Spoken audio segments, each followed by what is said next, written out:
আসসালামু আলাইকুম সবাইকে। আজকে আমার মনটা খুবই খারাপ, কারণ আগামীকালকে আমার মা বোন দুজনে চলে যাবে।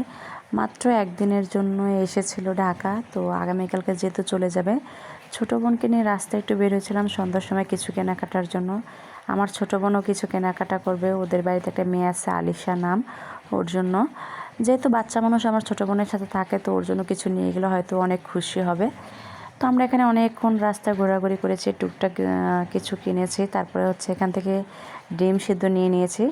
আর বাসা থেকে আসার সময় আমার মা বলে দিয়েছিল বেলপুরি নেওয়ার জন্য, তো এখান থেকে আমরা বেলপুরি নিয়ে নিলাম। তো রাস্তার বেশিক্ষণ আমরা ওয়েট করিনি, আমরা বাসায় চলে আসি, কারণ রাস্তায় এত পরিমাণে মানুষ আর এত ভিড় ছিল।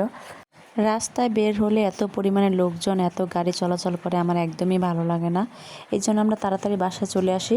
তো বাসায় চলে আসার পরে হচ্ছে আমার ছেলে এবং তার নানির এই জায়গায় বেলপুরি নিয়ে অনেক কথা আলোচনা হয়, সেগুলো আপনারা এখন শুনবেন। দাও আমার কাছে,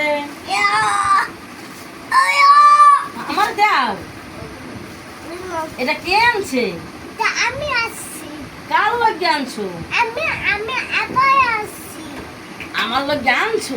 আমি আসছি। ও মা গো, মাশাআল্লাহ।